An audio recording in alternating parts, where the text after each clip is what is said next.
Sarah, ini sudah waktunya kau menikah. Kau ini ngomong apa? Menikah? Tak mungkin. Aku masih sekolah. Oh, yang benar saja.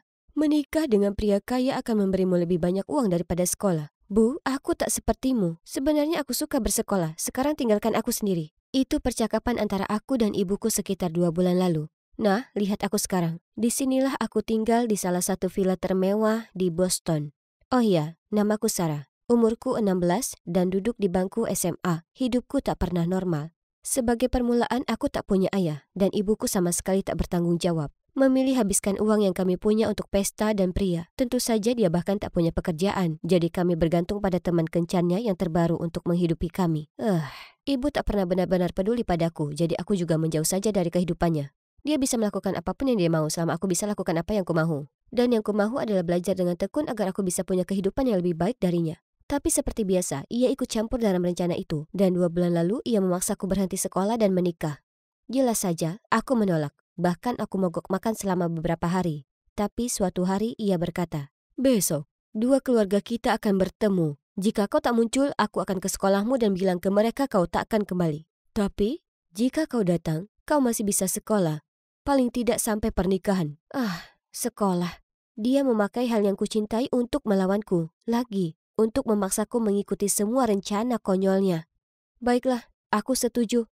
Maksudku itu hanya sebuah pertemuan. Mereka tak bisa memaksaku untuk segera menikah, ya kan? Jadi, hari berikutnya aku ikut ibuku menemui keluarga Andy. Aku syok saat melihatnya. Dia memakai masker yang menutupi setengah wajahnya dan hanya duduk di sana, tanpa mengucapkan sepatah kata pun. Hanya menatapku tanpa berkedip. Jujur, itu sangat menyeramkan. Tapi orang tuanya kelihatan baik. Dan mereka menjelaskan kalau dia pernah mengalami kecelakaan waktu kecil yang meninggalkan bekas luka bakar di wajahnya. Jadi, dia memakai masker agar tak membuat orang takut. Aku bisa melihatnya memandangiku, menunggu reaksiku. Jadi aku berusaha balas tersenyum. Aku merasa kasihan padanya. Tapi di saat yang sama aku tak mungkin mau habiskan hidupku dengan laki-laki ini. Jadi kuputuskan untuk jalankan rencanaku. Yang harus kulakukan hanyalah membuat orang tuanya tak setuju dengan perjodohan ini. Jadi aku bertingkah seceroboh mungkin. Ingin ku beri kesan pertama terburuk.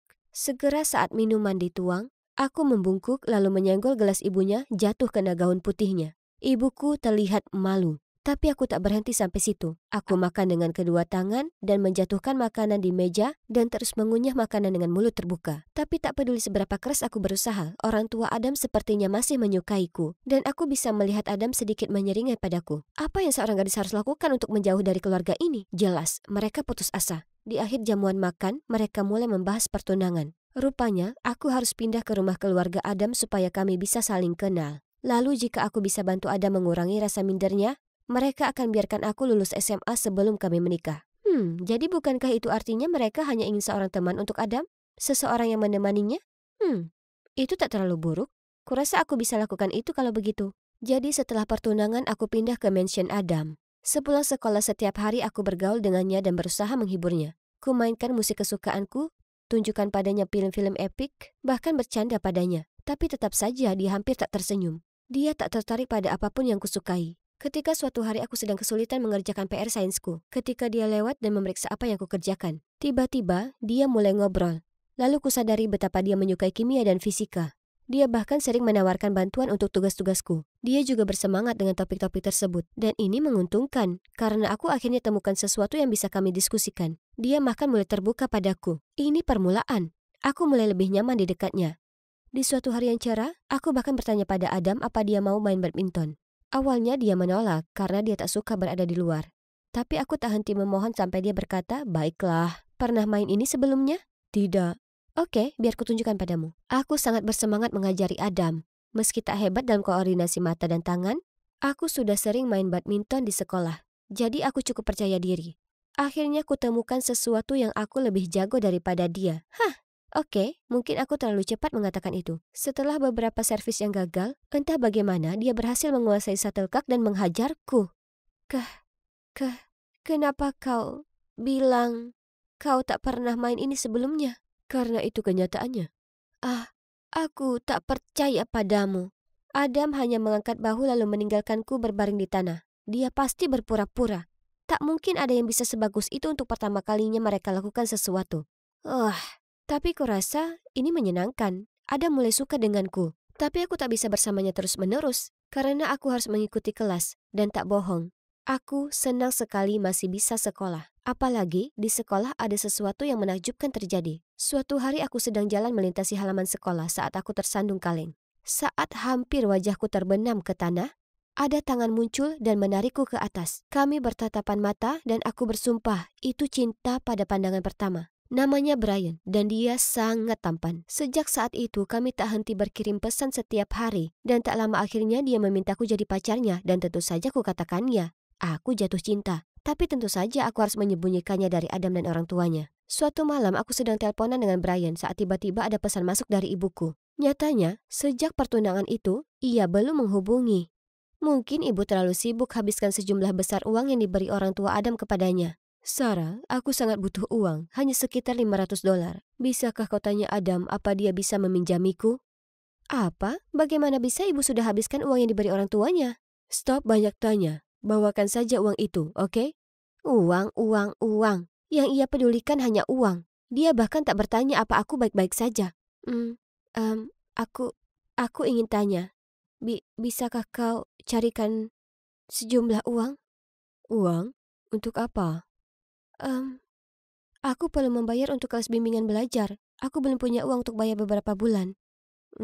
Berapa banyak uang yang kau butuhkan? Em, sekitar $500. Oke, akan kuberitahu pelayan, dia akan memberimu nanti.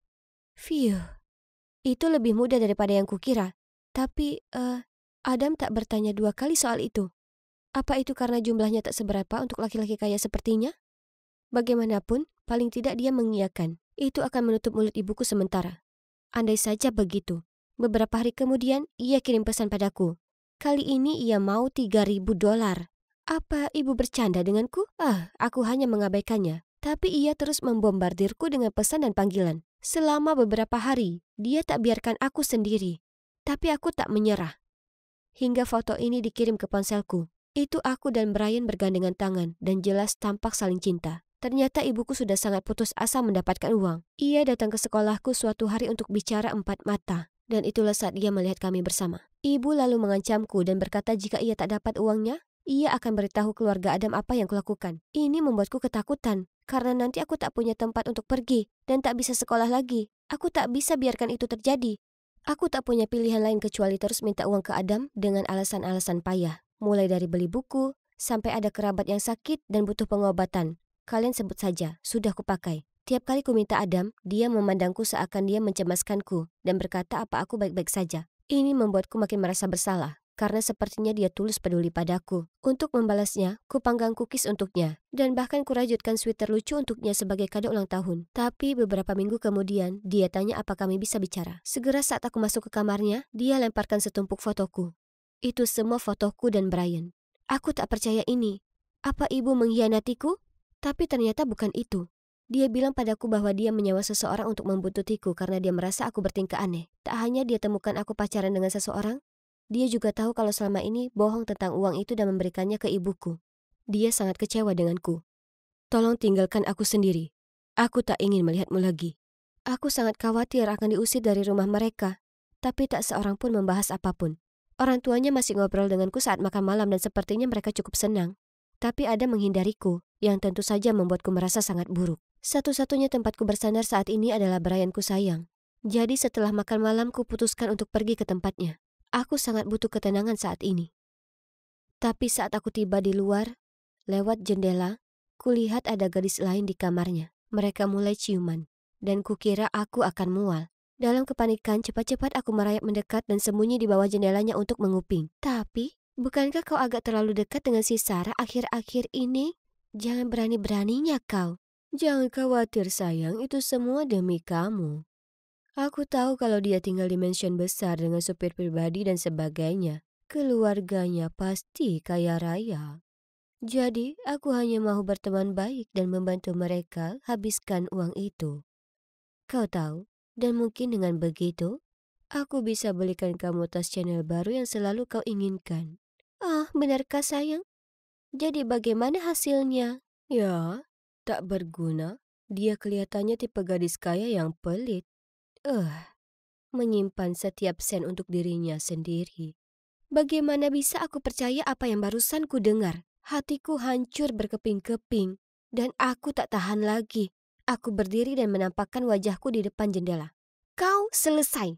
Brian terlihat kaget melihatku di sana. Aku tak mau menunggu apa dia mau mengatakan sesuatu. Aku langsung lari pulang sambil menangis dan mengunci diriku di kamarku.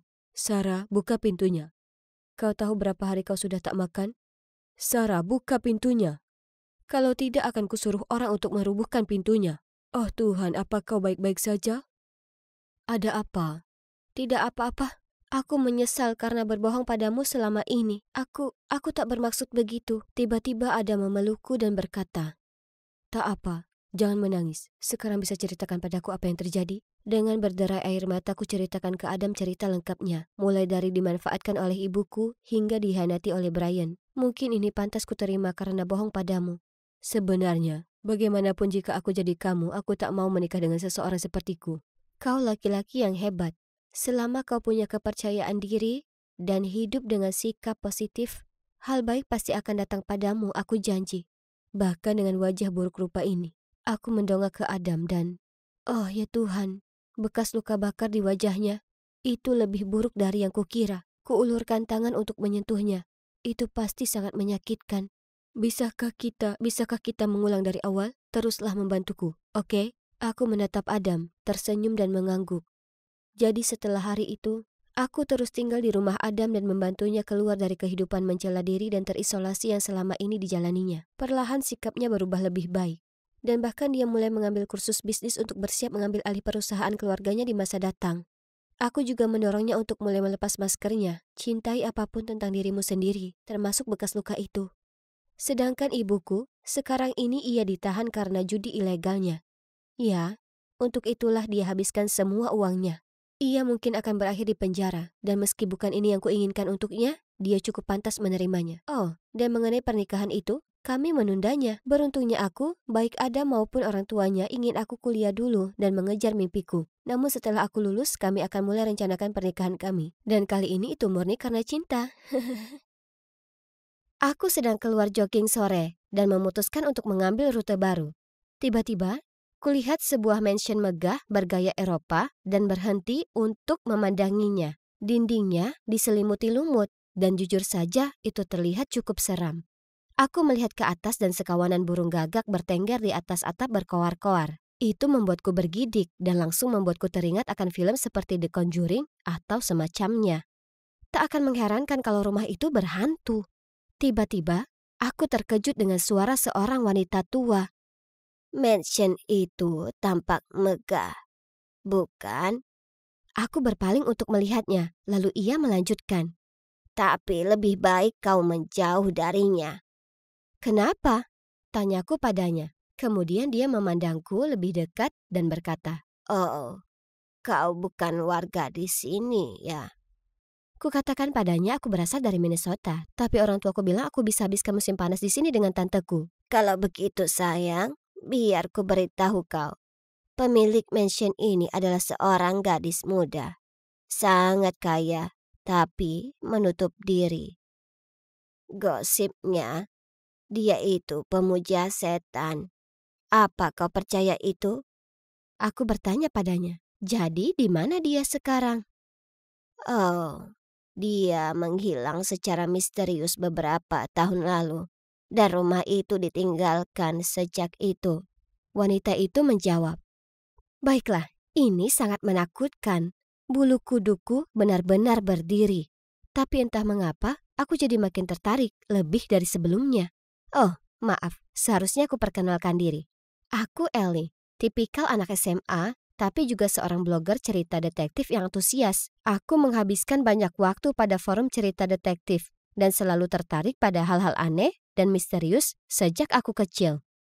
Oh ya, balik ke ceritaku. Jadi, suatu malam tante menyuruhku pergi ke toko kelontong untuk beli susu. Di perjalanan pulang, aku lewat mansion itu dan langsung merinding. Aku menatap ke atas dan melihat cahaya berpendar di jendela lantai 2, seperti cahaya lilin atau semacamnya. Tapi, tak mungkin. Wanita tua itu bilang tempat itu terbengkalai ya kan? Cahaya terus berpendar dan aku tak bisa berhenti memandang. Tiba-tiba, muncul bayangan seorang gadis. Dia sedang memainkan biola dan musik yang suram mengalun di antara celah-celah dinding. Kemudian entah dari mana, seekor gagak terbang dan menjerit. "Kak!" Hampir saja copot jantungku, lalu aku pun langsung lari pulang. Bagaimana bisa seseorang tinggal di mansion menyeramkan itu? Tunggu dulu, bagaimana jika yang barusan kulihat itu hantu pemilik yang menghilang? Ya ampun, aku harus pecahkan misteri ini. Aku bahkan bisa menjadikannya cerita detektif dengan sedikit unsur horor untuk membuatnya lebih seru. Saat aku berbaring, muncul ide berjudul Mansion Kematian di Dunia Nyata. Lalu kemudian kusadari aku bahkan bisa membuat video YouTube soal itu dan foto asli mansion itu, dan bahkan mungkin beberapa cuplikan yang diambil di dalamnya saat aku mengungkap misteri itu.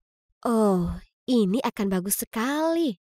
Aku hampir tak bisa tidur karena bersemangat, dan esok harinya aku meminta sepupuku Susan untuk ikut dan menjelajah mansion itu bersamaku. Hei Susan, mau ikut memeriksa mansion seram itu denganku?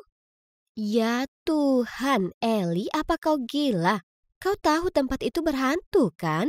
Penuh dengan hantu dan segala macamnya. Ya, itulah kenapa aku mengajakmu ikut aku. Kuangkat bahuku. Aku lebih suka mengambil jalan memutar daripada melewati rumah itu untuk pulang. Jadi apa yang membuatmu berpikir aku berani untuk masuk ke dalam? Aku berusaha meyakinkannya kalau itu bakalan seru, tapi dia terus menolak. Ya sudah, jika tak ada yang berani masuk ke mansion itu, maka aku akan jadi yang pertama. Mengumpulkan keberanianku, aku ke sana sendiri. Aku berhasil memanjat pagar besi berkarat yang hampir runtuh itu di halaman belakang. Lalu kulihat sebuah pintu yang agak terbuka. Saat aku mendekat, kusadari ada sebuah simbol setan terukir di pintunya. Seram. Aku menutup mata, menahan napas, dan pelan-pelan mendorong pintu itu terbuka. Bau yang menusuk membuatku pusing. Bau apek seperti bau terbengkalai. Aku berjalan masuk ke ruang duduk dan rasanya seolah aku baru saja masuk ke kastil tua di Perancis atau semacamnya. Ada sarang laba-laba di mana-mana dan beberapa berukuran sangat besar menggantung di lapu gantung. Aku melihat sekeliling dan menyadari ada potret seorang gadis di dinding. Dia cantik, tapi matanya terlihat sangat sedih. Ya ampun, apa ini pemiliknya? Orang yang kulihat memainkan biola? Aku tak tahan untuk melihat potret itu lebih lama lagi. Rasanya seolah matanya menghujam jiwaku. Aku menuju ke tangga dan merayap ke atas setenang mungkin. Aku tak akan bohong. Aku ketakutan. Sungguh sangat gelap di atas sana dan setiap aku melangkah, lantai kayunya berderit. Aku terus menengok ke belakangku karena terdengar seolah seseorang sedang mengikutiku. Di titik ini, aku sudah berkeringat dingin. Saat aku berhasil ke lantai 2, terdapat koridor panjang di depan. Tapi itu sungguh aneh. Hanya terdapat satu pintu. Aku berjalan menuju ke sana dan mendorongnya terbuka. Itu sebuah ruangan yang mewah, yang pasti sempurna untuk seorang putri. Dan ya, di sana terdapat biola itu. Semuanya terselubungi lapisan debu tebal. Dan di ujung mata, kulihat sebuah foto. Itu gadis yang sama.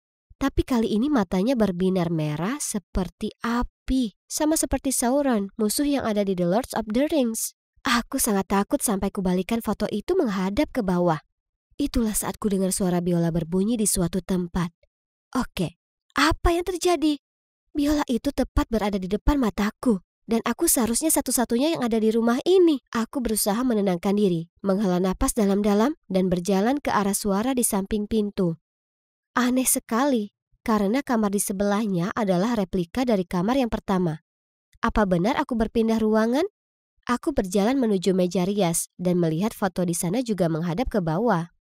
Aku mengambilnya dan foto itu adalah foto yang sama. Tapi kali ini, wajah gadis itu tampak putih pucat.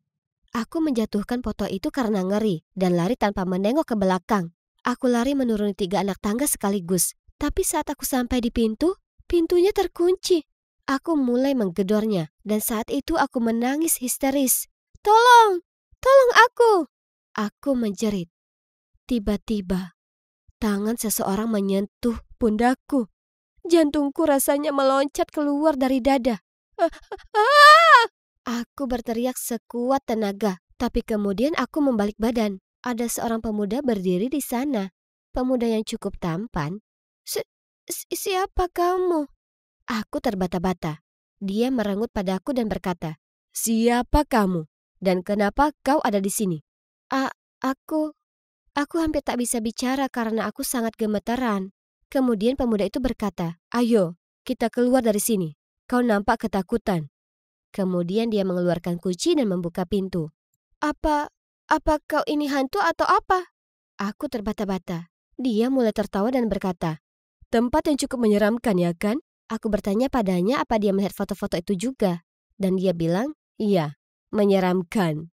Seperti yang ada di film horor," tambahku. Tepat sekali. Latar yang sempurna untuk film horor. Aku menatap kebingungan, lalu dia tertawa dan berkata, "Iya, kami membuat film. Maksudku, akan kusewa tempat ini untuk membuat film horor." Lalu dia memperkenalkan diri sebagai Jack, seorang sutradara muda yang tertarik dengan film horor dan detektif. Dia baru memeriksa tempat itu untuk melihat apakah cocok. Aku tak percaya itu. Wah, ini sungguh sebuah mimpi yang jadi nyata. Aku telah menulis cerita-cerita detektif sejak aku baru bisa memegang pena, dan aku selalu berharap akan jadi penulis naskah film horor dan detektif suatu hari nanti. Aku sangat tersanjung bertemu denganmu. Ngomong-ngomong, aku Ellie. Kemudian Jack menjawab, "Aku yang berterima kasih. Ini industri yang sangat menarik untuk digeluti. Aku ingin membaca beberapa karyamu kapan-kapan." Aku tak bisa berhenti tersenyum lebar. Lalu kemudian ada orang lain yang muncul. Jack memperkenalkan Michael, salah satu anggota kru filmnya. Tapi dibanding dengan keramahan Jack, Michael itu serius dan mengintimidasi. Jack bisa tahu kalau aku sedang gugup, jadi dia tertawa dan berkata, "Michael sedang banyak tekanan, jadi dia terlihat sedikit pemarah. Iya kan?" Aku hanya tersenyum malu dan bertanya pada Jack apa aku bisa minta nomornya.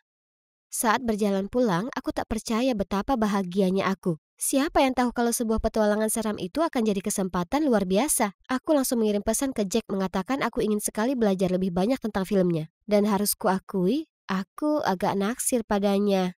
Dia itu sangat tampan. Kuperiksa terus ponselku, tapi dia belum membalas.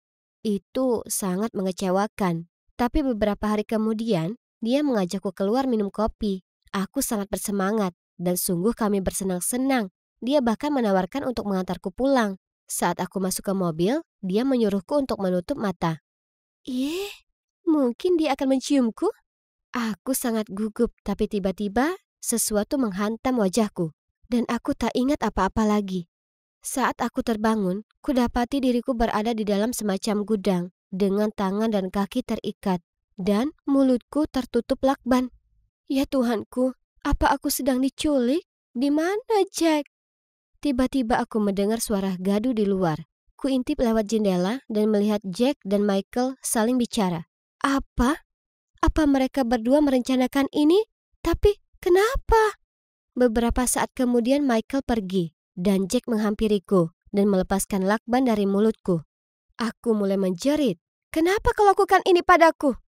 Kemudian Jack berkata, "Dengar, aku tak akan menyakitimu, aku berjanji. Tapi ada sesuatu yang ingin kuberitahu padamu." Kemudian dia mengaku bahwa dia adalah anggota organisasi kriminal bernama Sarung Tangan Besi. Gengnya beroperasi di mansion itu. Jadi semuanya mulai dari cerita gadis yang menghilang secara misterius, hantu yang bermain biola, dan foto-foto seram. Semua adalah buatan mereka. Mereka melakukan itu supaya tak seorang pun berani mendekati markas mereka. Menurut aturan geng itu, semua orang luar yang masuk ke dalam mansion akan dibunuh. Untuk melindungi kerahasiaan grup itu, Michael telah melihatku masuk dan melaporkannya ke bos. Jadi Jack dipaksa untuk menjalankan misi itu. Tapi dia tak mau melakukannya, jadi itulah kenapa dia pura-pura menculikku. Tuhan yang maha baik, ini keterlaluan. Dia memintaku untuk segera pergi, tapi aku mengkhawatirkannya. Dia berkata, "Jangan khawatir. Aku sudah ingin keluar sejak lama, jadi aku sudah punya rencana." 2 tahun berlalu, dan sekarang aku adalah mahasiswa baru jurusan penulisan naskah. Sangat menyenangkan mengejar impianku, tetapi aku masih menganggap kalau musim panas di rumah bibiku adalah yang terbaik. Menakutkan, tapi mendebarkan.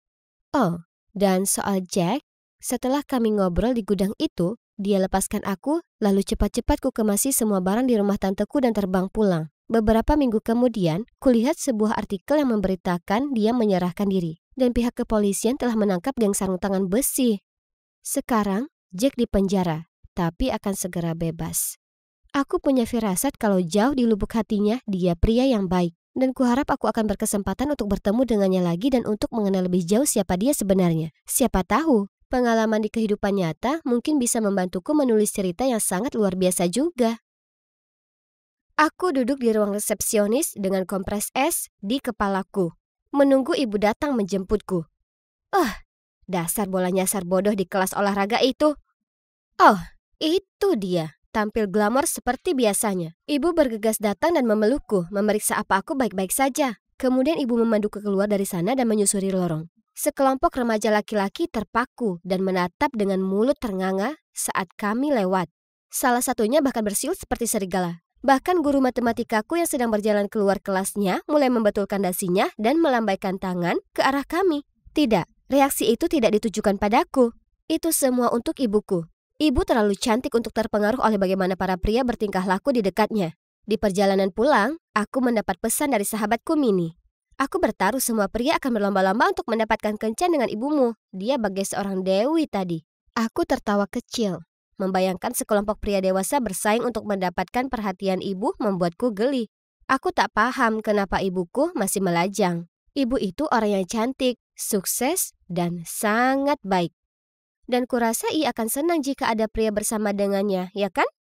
Oke, jadi Mini tak benar-benar serius. Tapi semakin kurenungkan, gagasan itu semakin menarik, jadi aku membalas pesannya.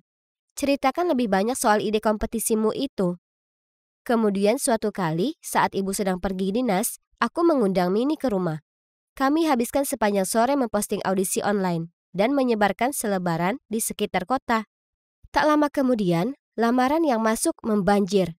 Ya ampun, beberapa ada yang tampan, tapi beberapa sangat tak tampan. Hapus saja, pastinya. Kami siapkan segalanya dan habiskan berjam-jam memilah-milah semua pelamar. Harus ketat, karena yang terpilih harus sempurna seperti Pangeran Paris untuk bersanding dengan wanita seperti ibuku, yang sebenarnya bernama Helen. Akhirnya kami menyaringnya jadi 10 besar dan kami mengundang mereka untuk mengikuti babak 1. Kebugaran itu penting, ya kan? Ya, setidaknya itulah yang dikatakan Mini. Jadi kami menyiapkannya di taman setempat. Semua pria tersebut muncul, termasuk Pak Swanson, guru senamku. Canggung sekali. Tapi hey, kurasa dia pria yang tampan dan kuat secara fisik. Pertama-tama mereka harus lari 1 putaran penuh di lapangan, karena stamina itu penting. Kemudian mereka harus mengangkat beban seberat 54 kilo, setara dengan berat ibuku. Ibu pastinya butuh pria yang bisa memanggulnya di atas pundak seperti yang mereka lakukan di film-film. Ya Tuhan, melihat mereka sedang pemanasan sungguh menggelikan.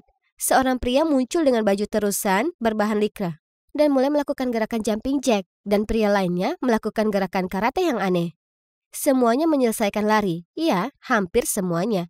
Tapi beberapa dari mereka kesulitan mengangkat beban, termasuk Pak Swanson, yang sudah berubah merah padam dan mengerang. Aku dan Mini menutup mulut untuk menahan tawa kami. Selamat tinggal Pak Swanson. Itu karena jahat pada kami di kelas 6. Menyelesaikan babak ke-1, kami mengeliminasi 3 pria. Sayang sekali karena mereka tampan. Masuk babak kedua. Ini bukan hanya tentang otot, otak juga penting. Itulah kenapa Mini dan aku menghabiskan 2 hari mencatat semua pertanyaan untuk babak kuis siapa mau jadi pacar ibuku.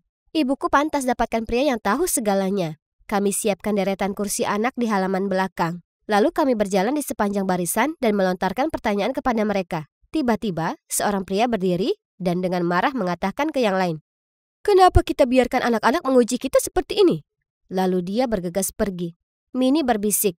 Tak terlalu mengejutkan sebenarnya, kulihat dia garuk-garuk kepala saat pertanyaan lainnya. Kami kemudian mengeliminasi mereka yang nilainya paling rendah, menyisakan hanya 5 yang berpotensi lanjut ke babak ketiga. Malam itu, aku hendak mengambil sesuatu untuk dimakan. Kulihat ibuku berdiri di dapur. Ia kembali lebih cepat daripada yang kukira. Ia menatap tumpukan profil yang ada di atas meja dengan stempel diterima dan ditolak di atasnya. Bingung, ia bertanya padaku, "Zara, apa artinya ini?" "Bu, kami rasa ibu sudah lama sekali menyendiri. Jadi aku dan Mini mengadakan kompetisi untuk menemukan pria untukmu." Aku memasang wajah luguku. Sebenarnya besok adalah babak ketiga. Akan sempurna jika ibu bisa bergabung dengan kami untuk wawancara. "Kumohon." Ibu melotot padaku dan menggelengkan kepala. Tapi aku terus memaksa sampai akhirnya dia berkata, "Baiklah, aku akan datang." Aku melongo kegirangan dan memeluknya. Masuk ke babak ketiga, tahap wawancara. Aku dan Minnie memberi pertanyaan sementara ibu, Ratu Helen, menyaksikan dari singgasananya. Yang pertama, Tyler, melambai pada ibu dan berkata, "Helen, apa kau mengenaliku?" Ibu hanya tersenyum ramah. Ternyata, Tyler sudah naksir berat dengan ibuku sejak mereka berdua masih SMA. Kemudian saat Minnie memintanya menunjukkan bakatnya, dia abaikan Minnie dan berkata kepada ibu, "Oh Helen, aku tak pernah berhenti mencintaimu. Kau ingat dulu waktu kita..."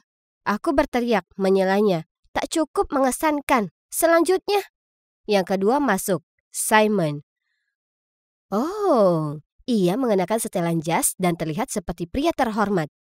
"Mungkin kau tak mengenaliku." Simon angkat bicara. Senyum ibu menghilang. "Aku Simon, kepala bagian teknik di perusahaan kita." Simon pasti sudah lama sekali naksir pada ibu, tapi ibu bahkan tidak tahu kalau dia ada. Penampilan bakatnya adalah memperbaiki 2 komputer rusak di rumahku. Berguna sih, tapi jujur saja itu tak cukup menarik. Ditambah, dia yang merupakan kolega ibu membuat canggung. Duh. Begitu yang ketiga, yaitu James masuk, ibu langsung bangkit terkejut. "Helen, aku sangat merindukanmu." Dengan tulus dia berkata. Ibu langsung memberi isyarat padaku untuk mengeliminasinya. Kemudian bangkit dan masuk ke dalam. Ternyata James adalah mantan pacarnya di zaman kuliah. Oke, menyeramkan. Oh ya sudah, tersisa 2 pria. Yang berikutnya sangat memesona. Dia kelihatan seperti anggota boy band. Aku dan Minnie menepuk tangan bersemangat. "Hai, aku Daniel. Senang bertemu kalian." Senyum Daniel benar-benar membuatku dan Minnie meleleh. "Aku tak tahu apa kalian tahu, tapi aku tinggal di jalan ini." Yang benar. Bagaimana bisa aku tak tahu ada tetangga tampan seperti ini? Dia kemudian mengeluarkan gitarnya dan memainkan sebuah lagu. Ya Tuhan, pria ini layak mendapat nilai sempurna. Tapi dia baru berumur 21 tahun. Jauh lebih muda dari ibu. Andy adalah yang terakhir dari semuanya. Sangat tampan dan manis. Sedangkan bakatnya, dia membuat cupcake untuk kami. "Kue-kue imut ini dibuat khusus untuk kalian para gadis cantik." Dia tersenyum. "Oho, betapa mempesonanya." Akhirnya, aku dan Minnie duduk bersama dan mendiskusikan opsi kami. Nah, hasilnya cukup jelas. Dengan bersemangat kuumumkan. Kami sudah membuat keputusan. Ayah baruku, Pangeran Paris yang terpilih untuk ibuku Helen, sang juara, adalah Andy. Dia tampak sangat senang dan tersenyum pada ibuku. Ibu tetap menjaga senyumnya yang sopan dan tetap diam saja. Hore, ini bagus sekali. Akhirnya aku punya ayah. Terlebih lagi yang ini bisa membuat makanan yang luar biasa. Aku tak sabar menunggu kencan pertama mereka. Au, sekarang biar ku beritahu kalian, kencannya berjalan dengan luar biasa. Andy mengajak ibu dan aku ke sebuah restoran mewah di kota. Dia menarik kursi untuk kami, memesan makanan yang dia rasa kami akan suka. Lalu dia mulai membagikan cerita-cerita yang keren sekali. Dia sungguh pria yang baik. Jika aku punya pacar, aku mau yang seperti dia. Setelah kami selesai, aku menyeberang jalan untuk membeli es krim dan melihat mereka berpelukan. Sempurna, sepertinya semuanya berjalan lancar. Oh, Andy, aku sudah bisa membayangkan kehidupan di mana dia menjadi keluarga. Malam itu, ibu duduk di sampingku sementara aku sedang mengirim pesan sambil nonton TV. "Zara, aku senang melihatmu bersenang-senang beberapa hari ini." Aku bergumam. Masih mengirim pesan. "Tapi pernahkah terlintas di pikiranmu bahwa yang kau lakukan ini untukmu dan bukan untukku?" Maaf? Aku berusaha keras untuk membuatnya bahagia dan ibu bisa bilang begitu padaku? Aku melepas pandangan dari ponsel dan menatapnya. Sayang, kau hanya memilih pria yang kau paling sukai. Itu pilihanmu, bukan pilihanku. Aku menghargai apa yang kau lakukan, tapi hubungan tidaklah semudah itu. Dengan penuh air mata, aku ambil ponselku dan mengguncangnya. Mengatakan kalau aku sudah mengundang Andy datang di akhir pekan untuk mengajariku memasak. Ibu tersenyum. Tak masalah, aku dan Andy sudah bicara dan memutuskan untuk tetap berteman. Jadi, rencana akhir pekan ini tetaplah sama. Aku menundukkan kepalaku dan meminta maaf padanya.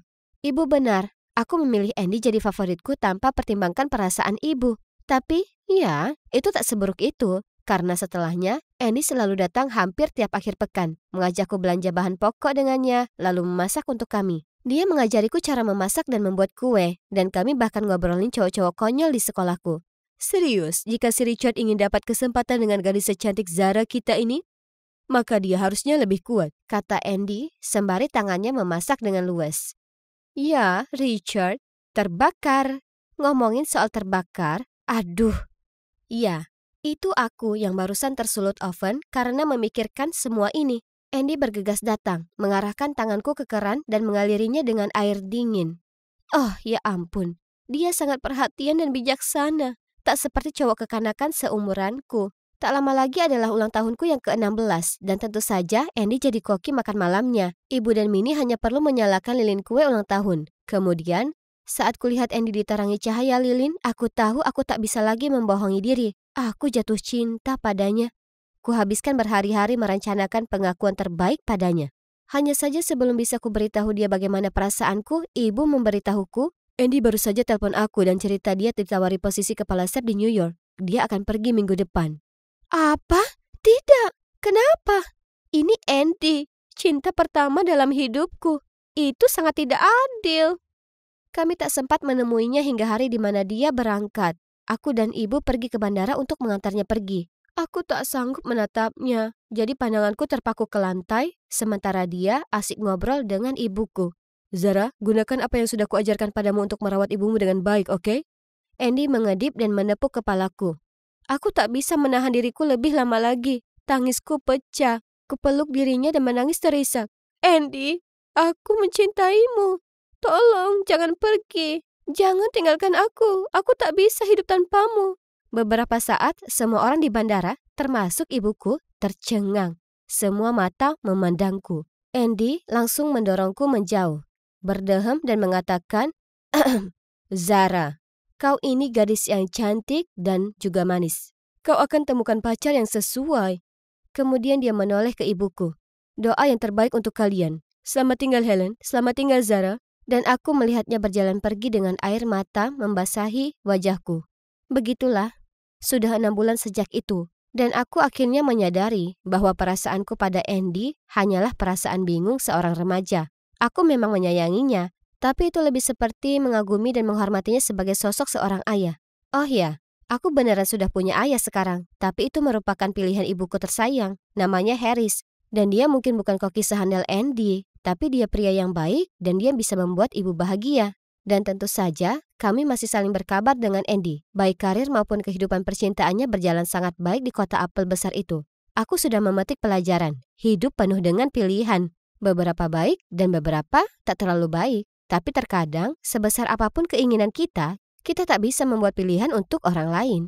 Justru, kita seharusnya berbesar hati dan biarkan mereka memilih sendiri. Kehidupan SMA sudah dimulai dan berjalan cukup lancar. Saat ini aku sedang berhubungan dengan cowok yang sangat tampan di kelas matematika. Cowok seumuranku ternyata tak terlalu buruk sejujurnya. Kehidupan Minnie juga tak terlalu buruk. Karena dia sekarang memacari Daniel si musisi itu dan menikmati touring bersamanya. Kapan saja dia manggung di konser. Akhirnya, yang membahagiakan bagi semua orang, bukan? Ya Tuhan, Evan, ayo kita nikah tanggal 3 April. Apa? Kamu serius? Iya, lihat. Kemudian dia melambaikan ponselnya depan wajahku. Di layarnya adalah artikel mengenai pemilihan tanggal spesial untuk menikah. Ini, 3/4/2021. Toh kita akan menikah juga kan? Jadi kenapa kita tidak pilih saja tanggal yang unik? Dan kamu tak akan lupa hari jadi pernikahan kita. Tapi sayang, itu 3 hari lagi. Bagaimana kita bisa mengatur pernikahan dalam waktu sesingkat itu? Dia pun melompat berdiri. Kita akan menikah di tanggal spesial itu. Kemudian dia pun lari ke lantai atas. Dia bercanda kan? Karena ini ide yang tak masuk akal. Oh, ngomong-ngomong, itu tadi Mila, pacarku.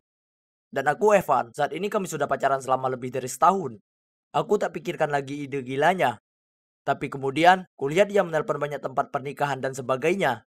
Dan saat itulah aku sadar, dia tak sedang bercanda. Tidak mengherankan, semua tempat pernikahan setempat sudah habis dipesan di tanggal itu. Jadi Mila membuat rencana gila. Kami akan pergi ke ibu kota pernikahan dunia, Vegas. Ya Tuhan, ini gila. Tapi Mila tidak mau terima jawaban tidak. Jadi sudah kuputuskan, kami akan pergi ke Vegas sayang. Ada satu masalah. Kami tinggal di Alaska. Jadi perjalanan ini akan memakan waktu sekitar 2 hari 16 jam. Kami menelpon kantor untuk cuti beberapa hari. Kemudian kami bangun pagi sekali dan memulai perjalanan panjang kami ke Vegas. Harus kuakui, aku cukup bersemangat dengan petualangan kami. Tapi sedikit yang kami tahu, betapa banyak situasi konyol yang akan kami temui sepanjang perjalanan kami. Kami memulai perjalanan jam 5.30 dan hanya dalam beberapa jam saja, Mila merasa lapar, jadi dia mulai nyemil stok cemilan kami. Kemudian aku kepingin keripik kentangnya juga, jadi ku minta dia menyuapiku sedikit. Tapi yang mengagetkan, tak sedikit pun ada cemilan yang tersisa, dan kami bahkan belum melewati batas kota. Secara manusiawi, itu tak mungkin. Lalu saat kami sampai di jalan tol, tiba-tiba dia bilang dia ingin pipis. Aku berhenti di pom bensin terdekat, tapi dia tak pergi ke toilet. Malah dia menoleh ke arahku dan berkata, "Sebenarnya, karena kita sudah terlanjur sampai di sini, gimana kalau kita makan siang?" Apa? Tapi ini jam 10 pagi. Dan bukankah dia baru saja menghabiskan semua cemilan kami? Aku tahu, tak ada gunanya berdebat dengan cewek yang sedang lapar. Jadi aku ikuti saja dia. Setelahnya kami turun ke jalan lagi. Aku merasa sedikit bosan, jadi aku meraih ponselku untuk memainkan musik Post Malone. Tapi Mila menghentikanku dan mengatakan dia punya sesuatu yang jauh lebih menarik. Novel audio to all the boys I have loved before. Yesus. Itu sangat membosankan sampai aku hampir tertidur. Jadi demi keselamatan nyawa kami dan nyawa pengendara yang lain, kuputuskan berhenti di motel untuk tidur. Lagi pula, aku tak kuat lagi mendengar soal Lara Jean dan cowok bernama Peter ini. Keesokan harinya setelah sarapan di kedai, kami berjalan menuju mobil kami. Saat Mila tiba-tiba melihat seorang wanita hamil memasukkan barang-barang ke bagasinya, dia langsung lari ke arah wanita itu. Lalu dia menyuruhku untuk melakukan muatan berat itu. Sementara dia hanya berdiri di sana dan mengobrol dengannya. Tiba-tiba, wanita itu menyentuh perutnya dan berkata dia merasa tidak enak. Ya Tuhan, jangan bilang dia akan. Ya ampun, ketubannya pecah. Cepat, kita harus membawanya masuk ke mobilmu, lalu pergi ke rumah sakit. Mobilku? Bagaimana kalau bayinya keluar? Tapi Mila tak mendengarkan, dan sudah membantu wanita itu masuk ke kursi belakang. Ya Tuhan, kuharap bayinya tak segera keluar. Kalau tidak, aku harus membakar mobilku. Biar aku yang menyetir, kau duduk di belakang dengannya. Suaminya tak ada di sini, jadi dia memerlukan laki-laki untuk dukungan emosional. Apa? Itu terdengar aneh, tapi tak ada waktu untuk berdebat. Wanita itu mulai menjerit kesakitan. Aku berusaha menenangkannya dengan menyuruhnya menarik napas dan mengeluarkannya, tapi dia hanya berteriak, "Diam kau!" Kemudian dia memegang tanganku dan meremasnya kencang sekali. Ya Tuhan, dia hendak mematahkan jemariku seperti tusuk gigi. Rasanya sakit sekali sampai aku mulai ikut menjerit bersamanya. Syukurlah kami mengantar wanita itu sampai di rumah sakit tepat waktu. Aku tak bisa bayangkan apa yang akan terjadi pada tangan dan mobilku jika bayi itu lahir lebih cepat. Jadi perjalanan pun berlanjut. Saat kami berkendara melalui Fort Nelson, kulihat seorang pria memegang papan yang isinya meminta tumpangan ke pom bensin terdekat. Tentu saja, kuabaikan pria itu dan ingin melewatinya. Tapi cewekku Mila ini rupanya tak bisa mengesampingkan hal itu. Dia membuatku menghentikan mobil dan dengan hangat menerimanya masuk mobil kami. Itu sangat menjengkelkan. Sementara aku mengemudi, aku mencium bau yang sangat busuk. Ya Tuhan, baunya sangat tak enak sampai aku tak bisa bernapas. Ini pasti pria ini. Aku melempar pandang marah ke Mila, tapi dia hanya balas memberiku senyum rasa bersalah. Ya, paling tidak dia harus ikut menderita. Aku tak punya pilihan lain kecuali membuka jendela di jalan tol. Mila memegangi kepalanya sambil berteriak, "Apa kau gila? Tutup jendelanya, anginnya merusak rambutku." Ya Tuhan, rambutnya jauh lebih penting daripada hidungnya. Syukurlah, setelah 30 menit kami sampai di pom bensin dan pria itu keluar dari mobilku. Aku pergi ke toilet untuk menyegarkan diri dan saat aku kembali, Mila tak ada. Aku hendak menelponnya, tapi ya ampun, aku meninggalkan ponselku di dalam mobil dan dia membawa kuncinya. Setelah 45 menit lamanya mencari, aku menyerah dan kembali ke mobil mendapatinya duduk di sana. Tangannya terlipat saat dia melotot padaku. Dari mana saja kamu? Kamu sadar, jadwal kita sangat padat." Apa? Apa dia serius? Kemudian tiba-tiba aku dengar seorang terbatuk di belakang. Aku berbalik dan yang mengejutkanku, kulihat seorang anak laki-laki duduk di sana. Apa-apaan? Kenapa ada anak kecil di mobilku? Mila menjelaskan kalau bos sekolahnya meninggalkannya dan kami perlu mengantarnya ke lokasi perkemahannya. Tidak lagi Mila. Kenapa dia harus selalu jadi malaikat kecil baik hati yang tak bisa menahan diri harus menolong semua orang? Tapi ya Tuhan, sekarang ini bukan waktunya untuk jadi Charles Angels dan selamatkan anak kecil itu. Aku memberitahunya itu dan dia langsung menuduhku tak punya hati, kejam, dan lainnya. Yesus, itu adalah orang ketiga yang kuberi tumpangan gratis hari ini. Aku mengemudi ke lokasi perkemahan, anak itu tiba-tiba merasa mual. Aku berteriak padanya untuk menahannya karena kami sedang di jalan tol dan tak mungkin untuk berhenti. Tapi dia mulai mengeluarkan suara muntah. Mila pun panik, jadi dia mengambil sesuatu dan menyuruh anak itu muntah di sana. Setelah aku menemukan tempat berhenti, aku berbalik dan melihat kalau Mila membuang semua barangku keluar dan menggunakan tas ransel Nike-ku yang berharga jadi kantung muntah. Cukup, aku sudah muak. Jadi aku berteriak ke anak itu, "Keluar dari mobilku!" Dia jadi ketakutan sampai-sampai dia lari keluar dan mulai menangis kencang. Itu tak baik, dia itu cuma anak kecil yang ketakutan. Bagaimana perasaanmu jika bus sekolah meninggalkanmu? Oke, mungkin aku sedikit terlalu kasar pada anak itu. Kau tak bisa salahkan aku. Beberapa hari yang panjang terlewati, dan itu adalah tas kesukaanku. Tapi tetap saja, aku keluar untuk menenangkan anak itu. Hei, tolong jangan nangis. Aku minta maaf ya untuk tadi. Aku tak bermaksud membentakmu. Aku cuma benar-benar lelah mengemudi. Anak itu berhenti menangis, tapi masih terlihat sangat takut padaku. Jadi aku berkata, "Hei, kalau kau memberiku senyuman, aku janji membelikanmu permen nanti." Dia segera tersenyum dan memelukku. Oh, hebat. Aku yakin Mila tak mengelap bersih mulutnya setelah muntah. Karena aku dapat noda muntahan di kaosku. Tapi ya, pelukan itu terasa menyenangkan. Kami mengantar anak tersebut, dan gurunya sangat berterima kasih. Tapi karena semua yang sudah kami lalui hari ini, tak mungkin kami bisa beristirahat di motel dan sampai tepat waktu di Vegas. Jadi satu-satunya pilihan adalah berkendara sepanjang malam. Jadi Mila mengambil alih kemudi supaya aku bisa tidur sejenak. Suara klakson mengagetkanku dan aku pun duduk dan melihat kalau kami melaju selambat siput. Mila, ada masalah apa? Kau mengemudi lebih lambat daripada nenekku. Kurasa kita tersesat. Apa? Kenapa dia tak bangunkan aku? Kemudian, oh tidak, kami tiba-tiba mendengar suara sirene polisi. Dan coba tebak kenapa kami disuruh menepi. Ya, karena mengemudi terlalu lambat di zona 60 mil per jam. Ya Tuhan, aku kebingungan. Tapi Mila menengok padaku dan berkata, diam saja dan aku yang akan bicara. Dia membuka jendela dan mulai berbicara dengan cara yang aneh. Hai Pak Petugas, apa aku melakukan kesalahan? Bisa saya lihat SIM Anda? Oh ya, tentu saja. Ini dia, Pak Good Looking. Itu Goodlon. Oh maaf, saya salah. Tolong jangan lihat foto saya. Rambut saya sedang jelek waktu foto itu diambil. Oh ya Tuhan, apa dia sungguh sedang menggoda polisi ini? Dia melihat SIM-nya dengan wajah cemberut. Oh tidak, kami akan berakhir ditahan. Sebenarnya Nona Forster, kurasa Anda terlihat cantik di foto ini. Kali ini saya akan memberi Anda peringatan, tetapi tolong lebih berhati-hati. Mengemudi dengan kecepatan 20 di zona 60 mil per jam lebih berbahaya daripada kedengarannya. Hah? Oh ya Tuhan, terima kasih banyak. Ini pasti hari keberuntunganku. Aku diberhentikan oleh petugas yang tidak hanya tampan, tapi juga baik hati. Jika aku tak menikah besok, aku pasti akan meminta nomor Anda. Ya Tuhan, kurasa dia paham. Setelah itu, aku tak bicara padanya semalaman. Bisa-bisanya dia menggoda pria lain tepat di depanku. Dan sekarang kami punya kurang dari 16 jam ke Vegas dan menikah. Jadi kami cepat-cepat sarapan di kedai lalu terus mengemudi. Sisi positifnya, kami akhirnya menyeberangi perbatasan Kanada. Kami berada di Montana. Kemudian Mila menengok ke arahku dan menggerutu. Asal kau tahu, kau lupa menutup jendelanya lagi. Sesuatu bisa saja merayap masuk sementara kita di kedai tadi. Hah? Apa dia serius? Aku tak punya waktu atau kesabaran untuk ini, jadi aku mengangguk saja dan membiarkannya. Kami duduk dalam keheningan, tapi tiba-tiba aku mendengar ada yang mencicit. Mungkin itu Mila. Ya ampun, pasti ada sesuatu dalam mobilku. Aku menepi dan menengok tempat duduk belakang, dan melihat seekor sigung melompat ke arahku. Kami berdua berteriak dan keluar dari mobil. Saat sedang kupikirkan cara menyingkirkannya, Mila tiba-tiba menunjuk. Apa kau sadar mobilnya meluncur menuruni bukit itu? Aku berbalik dan mobil itu beneran meluncur. Aku pasti lupa menarik rem tangan. Kami mengejar mobil itu, tapi untungnya mobil itu meluncur ke hamparan lumpur. Aku melongok ke dalam dan paling tidak sigungnya sudah tak ada. Aku mencoba mengemudikan mobil itu, tapi mobilnya mengeluarkan suara mengerikan dan sepertinya makin tenggelam ke lumpur.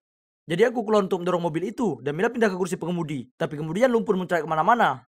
Dan kataku kemana-mana itu, maksudku ke semua tempat. Aku memintanya berhenti, tapi coba tebak. Dia tak mendengarkanku karena musik yang harus diputarnya tak dapat dipercaya. Sementara disinilah aku berlumuran kotoran. Tapi ya, meski musiknya sangat mengganggu, lagu Blinding Lights dari The Weeknd cukup menyemangatiku dan membuatku mampu mendorong mobil itu sekuat tenaga. Dan yes, aku keluar dari lumpur. Aku lelah, kotor, lapar, dan hanya ingin sampai ke Vegas dengan utuh. Apa itu terlalu banyak untuk diminta? Kurasa Tuhan mendengarkan doaku karena kami sampai juga ke Las Vegas. Dan itu jam 11.30 malam. Aku punya waktu 10 menit untuk mandi dan ganti baju. Tapi Mila memaksa agar kami langsung menuju kapel. Ya Tuhan Mila, aku terlihat seperti baru saja bergulat dengan John Cena di kubangan lumpur. Kami berlari menuju bagian resepsionis saat kulihat jam tanganku menunjukkan pukul 11.45. Ya Tuhan, aku tak percaya kami berhasil. 3 hari berlalu, rasanya seperti 3 bulan. Hai, sekarang tanggal 3 April dan kami di sini untuk menikah. Resepsionis itu mengerut pada kami lalu berkata, maaf sayang, tapi sekarang tanggal 4. Kemudian dia menunjuk ke jam kalender di mejanya. Hah? Apa kita melewati waktu atau bagaimana? Kemudian aku tersadar. Nevada itu 1 jam lebih awal dari Alaska. Ya Tuhan, kami benar-benar lupa soal itu. Ini sudah tanggal 4 April. Mila terlihat terpukul, dan aku merasa agak kecewa juga soal itu. Tapi jika aku sungguhan jadi mempelai pria dengan penampilan berlumpuran ini, aku tak akan pernah berani melihat foto pernikahanku selamanya. Terlebih lagi, setelah semua yang kulalui di perjalanan ini, kurasa yang terbaik adalah saling mengenal lebih jauh sebelum kami menikah. Aku sudah cukup bahagia dengan apa yang kami miliki sekarang. Tak perlu terburu-buru, ya kan?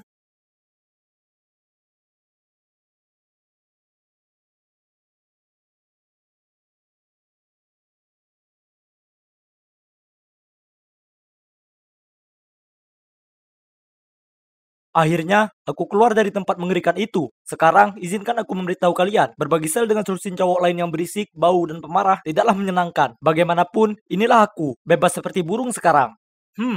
Jadi tidak ada orang di sini yang menjemputku. Misalkan aku harus menelpon ibu, butuh beberapa detik bagiku untuk membiasakan diri dengan ponselku. Astaga, sudah 4 tahun. Sungguh ajaib aku tidak berubah menjadi salah satu cowok gila yang suka menggendong kaki. Bagaimana aku bisa sampai di sana hanyalah sebuah lelucon. Yang aku lakukan hanyalah mengambil beberapa barang dari 1 atau 2 gudang dan menjualnya. Bukan masalah besar. Yo, Bu, ini anakmu Carl. Aku keluar, dan ya, aku butuh tumpangan untuk pulang. Aku berbicara saat aku mendengar suara ibu. Carl, oh, aku. Apa kamu tahu tindakan apa yang telah kamu lakukan terhadap ibumu? Ayahku sangat pandai bereaksi berlebihan, tetapi aku perlu tempat tinggal agar aku bisa menanganinya. Tapi ayah, ibu, ayolah, aku masih anakmu. Kamu tega melihatku menjadi gelandangan dan tidur di samping tikus? Ada jeda singkat. Lalu ayah mendengus. Kamu boleh tinggal selama beberapa minggu, tapi hanya demi ibumu. Terima kasih ayah, kamu yang terbaik. Bingo! Orang tuaku bagaikan dempul di tanganku. Inilah kehidupannya. Aku bermain video game sepanjang hari, lalu berpesta sepanjang malam. Lalu suatu malam, aku sedang bersiap-siap untuk bertemu temanku Mus. Ketika ibu memberitahuku bahwa pengantar pizza sudah di depan pintu, aku berteriak kepadanya, tolong bayar yang satu ini, dan aku yang akan membayar selanjutnya. Aku selesai bersiap-siap, dan narasku bilang, aku terlihat mulus. Aku turun ke dapur, dan mengambil sepotong pizza. Ayah sedang duduk di sana melototiku, sambil membaca laporannya. Jika kamu tidak mampu membayar suatu barang, maka aku sarankan kamu tidak memesannya. Dia melihat potongan pizza di tanganku. Ibu berjalan di belakangnya, dan meletakkan tangannya di bahunya. Sayang, beri dia waktu lagi. Dia masih menyesuaikan diri dengan kehidupan di luar. Terima kasih ibu, kamu yang terhebat. Aku memberinya ciuman pizza berminyak di pipinya. Apa kamu bisa meminjamiku sedikit uang? Ayah menggelengkan kepala dan menghela nafas, sementara ibu mengambil dompetnya dan memberikanku sejumlah uang. Hei, masih banyak waktu untuk mendapatkan pekerjaan dan bertanggung jawab. Saat ini, aku memiliki 4 tahun waktu yang hilang untuk ditebus. Suatu kali, aku meminjam mobil ayah. Aku bersumpah, aku hanya minum beberapa gelas bir, tetapi dunia menjadi kacau dan menjadi buram. Hal berikutnya yang aku tahu adalah, aku langsung berkendara ke halaman depan tetangga. Ups, aku membuka mataku keesokan paginya karena sakit kepala yang sangat parah. Jadi yang kuinginkan hanyalah kopi hitam dan sepiring penuh bacon. Tapi aku malah mendapat tatapan tajam dari ayah. Tepat saat aku kira kamu sudah tidak bisa lagi bersikap tidak bertanggung jawab, kamu mengambil mobilku tanpa izin, minum terlalu banyak, lalu merusak mawar kesayangan Gloria. Tenang saja ayah, aku akan memperbaikinya nanti, kataku sambil membuka lemari es untuk mencari makanan. Bukan kamu harus membayar ganti rugi. Kami sudah membuat keputusan. Kamu punya waktu 1 minggu untuk keluar dari rumah kami. Sekarang tunggu dulu. Aku tidak punya tempat untuk pergi. Aku tidak bisa tinggal bersama Mus, karena dia menabrak garasi saudara perempuannya. Dan aku tidak mengenal orang lain. Bagaimana mungkin? Aku harus sedikit bersantai. Jadi aku mengeluarkan ponselku dan mulai menelusuri aplikasi kencan. Lalu aku menjodohkannya dengan si pirang cantik bernama Trudy. Dia sedikit lebih tua dariku, tetapi keluarganya mengalami kesulitan. Dan juga, dia memiliki bisnis sendiri. Bukan hanya itu, tapi dia lebih hot dari seekor naga. Jadi ya, fotonya tampak sedikit berbintik, tapi sepertinya tren retro sedang terjadi. Sepertinya aku memiliki 2 hal, cinta dan uang. Wajahku lumayan ganteng. Tapi karena aku suka bir dan pizza, dan tidak punya dedikasi apapun untuk pergi ke gym, aku tidak punya tubuh yang sempurna. Tapi aku harus membuat cewek ini tetap tertarik. Jadi ku bilang padanya aku adalah cowok jangkung dengan tubuh sispek yang mengesankan, yang baru saja lulus kuliah, dan sedang mencari cewek yang cerdas dan cantik. Cewek ini sebenarnya cukup mudah diajak ngobrol. Dia mengirimiku foto-foto pembelian terakhirnya, seperti ponsel, jam tangan mahal, dan pakaian desainer. Disertai janji bahwa ketika kami mulai pacaran secara langsung, dia akan membelikanku apapun yang kuinginkan. Sukses! Setelah 4 hari mengirimi foto wajah dan percakapanku yang tak ternilai harganya, Trudy jatuh cinta. Dan dia mengirimiku pesan yang berbunyi, Cole, aku belum lama mengenalmu, tetapi aku tahu bagaimana perasaanku. Aku mencintaimu. Oke, itu sangat cepat. Tapi, ya, aku telah memenangkan lotre di sini. Hei, mungkin dia juga berbohong tentang penampilannya, tapi itu tidak masalah. Dia kaya. Jadi aku membalasnya. Aku tahu sayang, aku juga merasakannya. Kami segera mengatur untuk bertemu langsung dan memutuskan untuk sama-sama memakai baju kuning. Aku melihat sekeliling taman, mencoba menemukan tambang emas ini. Tetapi yang aku lihat hanyalah seorang wanita tua berpakaian kuning. Oke, kebetulan saja, tapi kenapa dia menuju ke arahku? Semakin dekat dia ke arahku, semakin lebar senyumannya. Cole kan? Ini aku, Trudy. Apa? Tidak, tidak, tidak, tidak. Tidak. Kenapa wanita tua yang klise, kelebihan berat badan, dan keriput ini bisa menjadi Trudy? Aku mengharapkan cewek pirang cantik dari foto, bukan Big Bird. Setelah aku mengatasi keterkejutan awal, kami duduk dan berbincang. Ternyata cewek impianku berusia 50-an. Semua deskripsi dan foto dirinya benar. Tapi 30 tahun yang lalu, dia jelas berada di tengah krisis parubaya atau semacamnya. Kamu juga tidak sama, cibirnya. Kamu hampir tidak lebih tinggi dariku, dan di mana badan berototmu? Baiklah, cukup adil. Aku berpura-pura tersenyum. Ya, meskipun kamu terlihat berbeda, menurutku kamu tetap sangat cantik. Malam itu aku terombang-ambing. Ini semua sangat tidak terduga. Trudy benar-benar bukan tipeku, tapi berkencan dengannya mungkin tidak ada salahnya. Dia kaya. Dan juga, aku harus pindah besok. Jadi setidaknya dia akan membayarku. Dengan itu, aku mengiriminya pesan. Sayang, kamu cantik, dan aku ingin menjadikan kita resmi pacaran. Keesokan harinya aku tinggal bersama Trudy. Sekarang izinkan aku memberitahu kalian sesuatu. Apartemennya mewah. Itu penuh dengan teknologi terkini. Gila. Mengingat dia sudah sangat tua, dia mungkin tidak tahu cara menggunakannya. Dia banyak bekerja, jadi sebagian besar waktuku di rumah sendirian. Dan aku bebas menonton kartun dan film, mengunyah keripik kentang, dan bermain video game sebanyak yang aku suka. Suatu kali aku sedang menonton film ketika pintu terbuka. Dan masuklah cowok bermata silau ini. Aku berteriak padanya, "Hei kawan, kamu salah apartemen." Dia lalu berkata, "Aku bisa meyakinkanmu bahwa aku tidak melakukannya. Aku Alex, anak Trudy. Dan kamu pasti Carl." Aku kira aku senang bertemu langsung dengan pacar ibuku yang matre. Tapi sayangnya, tidak. Apa? Trudy punya anak laki-laki, dan dari penampilannya, dia bahkan lebih tua dariku. Dan beraninya dia menyebutku matre. Kurasa memang begitu, tapi tetap saja dia tidak punya hak untuk memanggilku seperti itu. Yang lebih parah lagi, dia menolak untuk pergi. Dia hanya duduk di dapur dan menunggu ibunya kembali. Kemudian dia bertengkar sengit dengannya, dan menyebutku sebagai pecundang dan gelandangan. Keadaan orang tuaku juga tidak lebih baik. Ayah menyuruhku untuk mandiri dan mendapatkan pekerjaan nyata, bukan tante-tante. Dan ibu hanya menangis. Apapun, ini adalah kesalahan mereka karena mengusirku. Apa yang mereka harapkan dariku, tinggal di bawah jembatan. Beberapa hari setelah aku bertemu Alex, Trudy bersikeras menyeret aku ke acara peluncuran pekerjaannya yang membosankan. Sesampainya di sana, aku langsung menuju meja makanannya. Aku sedang memasukkan kiss mini ke dalam mulutku ketika cewek itu berjalan di samping aku dan berkata, "Orang-orang hebat berpikiran sama." Aku menatapnya tanpa ekspresi, lalu dia menunjuk makanannya. Kami berdua langsung menuju makanan itu. Aku tertawa mendengarnya. Cewek ini lucu dan seksi. Sangat seksi. Namanya Beatrice. Dan dia bekerja untuk Alex yang seorang pecundang itu. Setelah itu, aku mulai lebih sering bertemu dengan si Beatrice ini. Karena dia sering mampir bersama Alex. Dan ketika dia berdebat dengan ibunya, biasanya tentangku. Aku mengobrol dengannya. Begitulah caraku mengetahui. Dia juga tidak menjalani hidup dengan mudah. Dia pernah terlambat membayar sewa. Karena saudara laki-lakinya yang membolos telah mencuri uang dan menghabiskan semuanya. Aku merasa kasihan padanya. Jadi aku mengambil amplop berisi uang tunai yang diberikan Trudy kepadaku. Dan kuserahkan padanya. Oke, jadi aku tidak akan bisa membeli sesuatu yang baru selama beberapa minggu, tapi mengetahui bahwa dia baik-baik saja adalah hal yang berharga. Sebenarnya, aku benar-benar jatuh cinta pada Beatrice, tapi aku tidak bisa berbuat apa-apa, karena aku bersama Trudy, dan aku bergantung pada bantuannya. Segera, segalanya menjadi parah.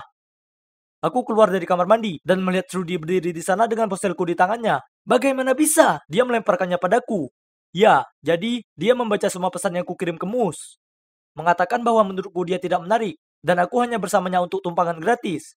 Trudy, sayangku, ayolah, pesan-pesan itu hanya bercanda. Aku tertawa, aku hanya main-main. Diam, pembohong, kamu menganggapku mengerikan. Alek benar, kamu hanya memanfaatkanku untuk uangku. Dan yang lebih buruk lagi, kamu tidak pernah kuliah, malah kamu mantan narapidana. Aku baru saja akan menggunakan pesona call ketika Alex dan Beatrice menyerbu masuk ke kamar. Alex berteriak kepadaku, "Betapa rendahnya dirimu. Sungguh orang matre yang tidak tahu malu. Ini mengerikan. Aku sudah menyuruhnya untuk melaporkanmu ke polisi." Beatrice menyela. "Tidak, jangan lakukan itu. Apa yang dilakukan Cole salah, tapi dia tidak semuanya buruk. Silahkan." Aku sangat tersentuh. Melihat sekeliling, Trudy menangis. Alex sangat marah hingga matanya melotot. Dan Beatrice, dia hanya tampak kecewa.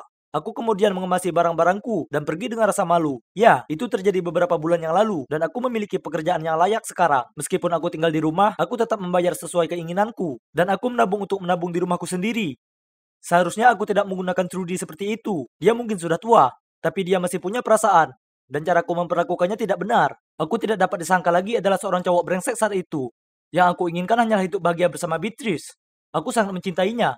Itulah sebabnya aku memintanya menjadi pacarku. Tetapi dia menolakku. Astaga, itu menyakitkan, tapi aku tidak menyerah. Mungkin dia akan memberiku kesempatan. Begitu dia melihat aku telah berubah, aku tidak bisa memperbaiki masa lalu. Yang bisa kulakukan sekarang hanyalah memperbaiki diri dan terus melangkah maju.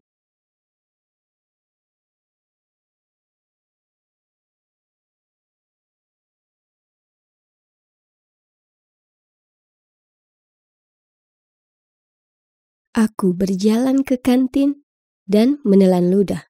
Satu-satunya kursi kosong adalah di sebelah Joanna, salah satu cewek paling aneh di sekolah. Dia selalu duduk sendirian dan biasanya aku menghindarinya karena orang bilang dia tidak banyak bicara dan sangat pemalu. Tapi entah kenapa aku merasa kasihan padanya. Maksudku, seberapa burukkah hal itu? Ya, kata-kata terakhir yang terkenal. Itu buruk. Aku duduk sambil tersenyum, tapi dia hanya memelototiku dan bergumam. Lanjutkan, lemparkan aku ejekan paling parahmu. Aku bingung dan berkata, oh tidak, aku cuma mau duduk di sini dan menyapa. Kamu tidak apa-apa? Tiba-tiba, Joanna mulai berbicara dengan kecepatan jutaan mil per jam, dan bilang tentu saja dia tidak baik-baik saja, dan dia harus menemui terapi setiap hari. Kemudian dia menunjukkan kepadaku semua pil yang harus dia minum dan bilang bahwa dia menderita anxiety yang sangat parah. Aku kaget. Kewalahan dengan TMI, aku merasa tidak nyaman dan berpikir untuk pergi. Tapi kemudian dia meraih tanganku dan berkata, kita berteman sekarang ya kan? Aku belum pernah punya teman seumur hidupku. Kamu adalah orang pertama yang benar-benar bisa membuatku bercerita. Bahkan orang tuaku pun tidak tahu betapa sulitnya menjadi diriku. Wow, aku tidak bisa meninggalkannya sekarang. Aku menepuk pundaknya dan memberitahunya bahwa aku akan dengan senang hati menjadi temannya. Maksudku, paling juga cuma menghabiskan makan siang bersama atau pergi minum kopi, itu akan baik-baik saja. Namun, penafsiran Joanna terhadap seorang teman sedikit berbeda dengan penafsiranku. 3 hari kemudian, aku terlambat pulang dari perpustakaan. Jadi aku langsung menuju kamarku seperti biasa dan mulai ganti baju. Ternyata aku menemukan Joanna tepat di belakangku saat aku berbalik. Dan aku hampir membangunkan seluruh gedung dengan teriakan ketakutan. Oh hei teman sekamar, katanya sambil tersenyum lebar. Apa? Ini gila. Teman sekamar? Apa maksudmu? Dia hanya tertawa dan bilang dia merasa kesepian di asramanya sendirian. Dan karena aku punya kamar ganda, dia bertanya kepada pengawas asrama apakah dia bisa tinggal bersamaku. Menurutku ini tidak terlalu buruk. Maksudku, aku juga terkadang merasa kesepian. Jadi malam itu kami begadang ngobrol sampai larut malam. Dan sejujurnya, senang rasanya punya teman sekamar. Kami menjadi cukup dekat dan beberapa malam kemudian, kami menonton film malam hari. Joanna menoleh ke arahku dan berkata, Carrie, ada sesuatu yang harus aku sampaikan kepadamu. Oh tidak, pastinya tidak ada lagi hal-hal mengganggu yang tersisa. Bagaimana cewek ini mengatasinya? Tapi kemudian dia mulai tersipu dan berkata, aku suka seseorang. Namanya Mitch. Ya ampun, aku tahu persis siapa yang dia bicarakan. Joanna, dia cowok brengsek. Dia benar-benar seorang buaya. Kamu terlalu baik untuknya. Setidaknya, itulah yang ku bilang. Tapi yang ku maksud adalah dia hanya menyukai cewek-cewek populer. Dia tidak pernah memilih cewek seperti Joanna. Joanna tidak menerimanya dengan baik. Kamu cemburu, kan? Aku yakin kamu juga suka padanya. Ya, aku yang pertama kali bilang jadi dia milikku. Terima kasih banyak. Aku tidak pernah menyukai seseorang seperti Mitch. Aku bukan cewek seperti itu. Joanna kemudian berkata dia akan membuktikan kepadaku bahwa dia bisa memenangkan hatinya. Aku merasa kesal padanya dan kembali menonton film. Untuk sesaat, rasanya hidupku jauh lebih penuh drama daripada sebelumnya. Dan aku mulai menyesal pernah duduk di mejanya hari itu. Sedikit yang aku tahu, ini hanyalah permulaan. Seminggu kemudian, aku mendapat kejutan besar. Joanna dan Mitch mulai pacaran. Aku sedang berbaring mendengarkan musik ketika aku mendengar suara-suara di luar pintu. Aku membukanya dan ada Mitch yang berjalan pergi. Dia berbalik untuk memberikan ciuman pada Joanna, dan kalian seharusnya melihat ekspresi puas diri di wajahnya. Aku kan sudah bilang, katanya sambil tertawa. Wow, sombong, tapi oke, aku turut berbahagia untuknya. Dia adalah wanita yang menepati janjinya, tapi aku khawatir dia akan terluka. Aku tidak punya waktu untuk mengatakan hal ini padanya karena dia akan segera bersamanya sepanjang waktu. Dia bahkan datang ke asrama kami dan aku muak mendengarkan mereka berdua. Mereka mesra sepanjang waktu dan itu dengan cepat menjadi begitu melelahkan. Pada hari Valentine, dia mengirim 100 balon ke asrama kami dan aku bahkan tidak bisa melewati pintunya. Mungkinkah dia sudah berlebihan? Itu bahkan tidak romantis. Tapi Joanna terpesona. Itu menyakitkan untuk dilihat. Tapi tidak sesakit melihat Mitch berjalan di sepanjang jalan sambil menggandeng tangan cewek lain. Aku membeku. Ini tidak mungkin. Aku segera mengirim pesan kepada Joanna untuk menanyakan bagaimana keadaan antara dia dan Mitch. Dia segera menjawab, semuanya baik-baik saja. Kenapa? Jadi, aku menceritakan padanya apa yang kulihat. Tapi aku tidak mendapat jawaban. Aku bergegas kembali ke asrama kami dan bertanya kenapa dia mengabaikanku dan apakah dia baik-baik saja. Tapi dia mulai berteriak kepadaku dan mengatakan aku mencoba merusak hubungan mereka karena aku cemburu. Jelas sekali dia tidak mempercayaiku. Ku bilang kalau aku mengatakan yang sebenarnya. Tapi dia bangkit dan pergi, membanting pintu di belakangnya. Segalanya menjadi canggung setelah itu. Dia mengabaikanku di asrama, mengabaikanku di kelas, dan tidak membalas SMS-ku. Dan dia masih membawa Mitch kembali dan bermesraan di hadapanku. Akhirnya, aku tidak tahan lagi dan memintanya untuk pindah. Tapi aku tidak menyangka apa yang akan terjadi selanjutnya. Joanna marah besar. Dia mulai berteriak. Apa masalahmu? Untuk pertama kalinya dalam hidupku, aku bahagia dan seseorang mencintaiku. Dan kamu malah mencoba menghancurkan ini untukku. Dan sekarang kamu ingin mengusirku? Bukan salahku kamu jomblo, Carrie. Mungkin jika kamu berhenti cemburu sebentar, seseorang akan menyukaimu kembali. Aku tidak percaya padanya. Aku ingin berteriak. Dia yang terburuk. Dan keesokan paginya, keadaan menjadi lebih parah. Aku sedang duduk bersama beberapa teman sebelum kelas dimulai. Ketika tiba-tiba, Joanna masuk dan menangis. Orang-orang berlari ke arahnya dan bertanya apakah dia baik-baik saja, dan saat itulah darahku menjadi dingin. Dia mulai mengatakan betapa aku telah menjelek-jelekan pacarnya, dan sekarang aku ingin mengusirnya dari asrama kami. Dan kemudian aku mendengar suaraku. Aku menoleh, dan dia mengeluarkan ponselnya dan memutar rekaman pertengkaran kami. Tentu saja, dia mengeditnya agar membuatku terdengar seperti orang jahat. Bahkan teman-temanku pun terlihat kaget. Dan Joanna menceritakan pada mereka bahwa aku adalah seorang cewek bermuka dua, tidak berguna. Dan aku suka bergosip tentang semua orang di belakang mereka. Aku mencoba menjelaskan kepada semua orang bahwa Joanna berbohong, dan dia cuma sedang marah. Tapi semua orang menatapku dengan kaget. Sepertinya mereka mempercayainya. Aku tercengang. Kemudian keesokan harinya aku melihat Joanna menunjukkan beberapa foto di ponselnya kepada teman-temanku. Itu adalah tangkapan layar teks dariku, tapi dia mengeditnya untuk membuat diriku benar-benar seperti monster. Suatu kali, Joanna mengirim pesan kepadaku, mengejek rambut temanku Valerie sebagai rambut paling jelek yang pernah ada. Dan aku bercanda bahwa dia pasti memotongnya sendiri. Dan ada pesan di mana Joanna berbicara tentang bagaimana Mitch mengatakan bahwa mantannya Anna, yang juga ketua kelas kami, pasti menggoda guru ekonomi untuk mendapatkan nilai bagus. Dan aku berkata, apa mungkin Anna sudah terlalu buta oleh cinta? Bukan hanya selingkuh dengan pria beristri, tapi pada dasarnya melakukan penipuan akademis. Menurutku, dia tidak akan melakukan itu. Tapi tentu saja, Joanna telah memotong kalimat terakhir itu. Dan dia juga menunjukkan perannya dalam percakapan tersebut. Ngomong-ngomong, aku terlihat seperti teman paling jahat yang pernah ada. Aku mencoba memberitahu mereka apa yang dilakukan Joanna, namun mereka terlalu terluka untuk mempercayaiku. Tapi bukan itu saja. Soalnya, Joanna telah mengirimkan pesan ini ke seluruh sekolah.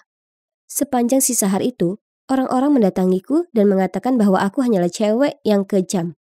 Lalu saat makan siang, aku duduk-duduk di tempat biasa bersama teman-temanku. Dan tiba-tiba mereka semua melompat dan meninggalkanku sendirian di sana. Aku bisa mendengar semua orang berbisik tentangku. Dan kemudian cewek paling populer, Amy, mendatangiku dan berkata bahwa aku mengecewakan perguruan tinggi ini dan aku bahkan tidak pantas berada di sini. Aku tidak bisa menahan air mataku Jadi aku bergegas kembali ke asramaku. Tapi yang berdiri di sana dengan tangan terlipat menghalangi pintu adalah pengawas asrama. Dia berkata bahwa dia telah menerima laporan tentang kelakuanku dan aku punya waktu 1 minggu untuk keluar dari asrama. Aku tidak mengerti apa yang sudah aku lakukan. Rupanya orang-orang memberitahunya bahwa aku ingin dia dipecat.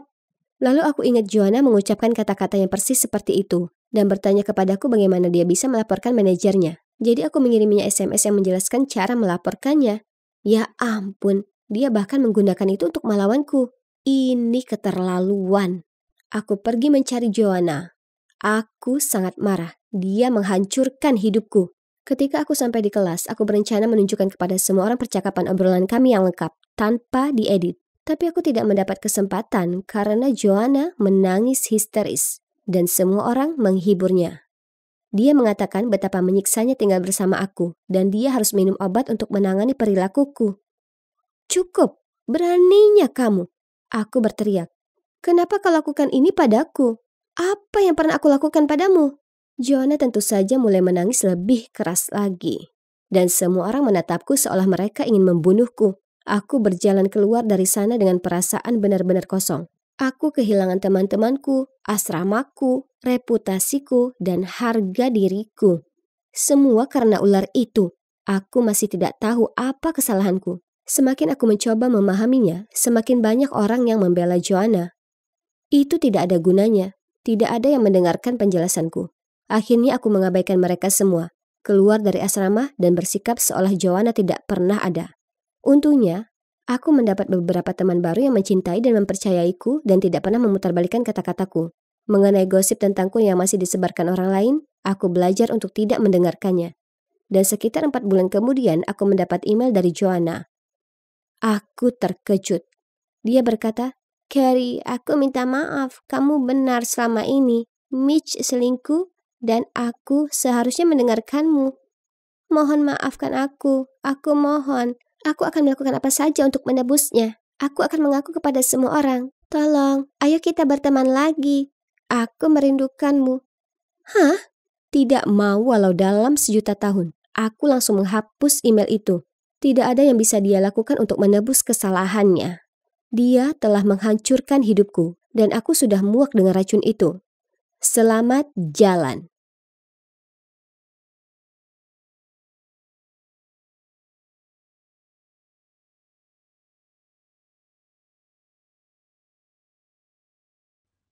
Aku berkedip membuka mataku. Wah, kepala aku terasa pusing dan kenapa aku penuh luka cakaran? Pikiranku benar-benar kosong. Aku tak bisa mengingat apa yang terjadi. Gambaran terakhir yang terlintas di benakku adalah perdebatan sengit antara aku dengan seorang laki-laki. Kemudian aku bergegas pergi, dan sekarang disinilah aku, di tempat yang suram ini. Kurasa ini adalah ruangan bawah tanah atau semacamnya. Di sini dingin dan bau lembab. Sial, aku tak bisa mengingat wajahnya. Aku tahu aku harus keluar dari sini, dan segera. Aku lari ke pintu dan mencoba membukanya, tapi sia-sia. Pintunya terkunci. Kuhentakkan tanganku ke pintu. Siapa saja, tolong. Aku bisa dengar langkah kaki mendekat. Jadi tanpa menghiraukan telapak tangan yang berdenyut serta tenggorokan yang terbakar, aku menggedor pintu dan berteriak, "Buka pintunya!" Ya Tuhan, itu dia, pria yang berdebat denganku sebelumnya. Dia membawa setangkup sandwich dan tersenyum lembut padaku. "Oh Alice, anjing kecilku, kau sudah bangun? Kupikir kau mungkin lapar." "Siapa kau? Kau yang membawaku ke sini ya kan? Apa maumu?" Dia tampak bingung. Lalu dengan sedih berseru, "Oh tidak sayang, kau pasti hilang ingatan akibat kecelakaan ini. Ini josmu di sini.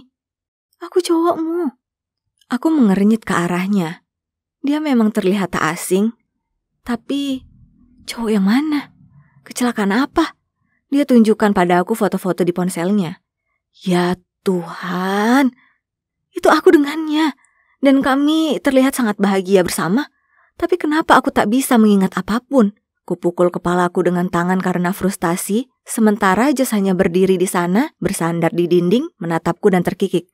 Jadi, Mungkin Josh ini adalah pacarku, tapi itu tak menjelaskan kenapa dia mengurungku di sini. Ruang bawah tanah ini bukan hal yang wajar dilakukan pacar. Aku segera menuju pintu tapi dia menarikku ke pelukannya. Biarkan aku keluar. Kau pasti punya niat jahat membawaku ke sini. Aku merengut. Oh ya ampun Alice, kau terlalu banyak nonton film. Kau sungguh tak ingat apapun. Aku memberinya tatapan tidak sama sekali, lalu melipat tanganku. Kukira kecelakaan itu cukup parah. Kita bertengkar lalu kau memaksa mengemudi, padahal kau mabuk dan kemudian menyebabkan kecelakaan fatal. Tak masalah. Kurasa kita tidak seharusnya membahas terlalu jauh soal itu sekarang. Itu pasti membuatmu trauma. Tapi itulah kenapa kuputuskan untuk membawamu ke sini. Jadi polisi tak akan menangkapmu. Apa? Kenapa aku tak bisa mengingat hal yang semengerikan itu? Tapi melihat semua luka di wajah dan tubuhku, mungkin semua benar seperti apa yang Josh katakan. Tidak. Aku harus mengaku. Aku terbata-bata dalam tangis. Apa kau gila? Kau ingin masuk penjara? Tapi... Alice, tak ada tapi. Aku akan melindungi dan menjagamu tetap aman. Ini begitu berat untuk dicerna. Jadi dalam keadaan panik, kudapati diriku sendiri menyetujui rencana gilanya. Josh bilang ini adalah bunker darurat peninggalan kakeknya. Tentu saja. Maksudku, baunya sangat apek. Bahkan tak terdapat jendela, hanya lampu dinding yang berkedip-kedip. Aku merasa seperti berada di film horor. Josh juga memberitahuku kalau dia sudah mengambil ponselku. Jadi polisi tidak akan bisa melacaknya dan menangkap kami berdua. Dan itu dia, setiap pagi, siang dan malam, Josh akan membawakanku makanan dan berbicara padaku tentang harinya. Papi, aku pulang. Papi? Oh, awalnya itu terdengar lucu.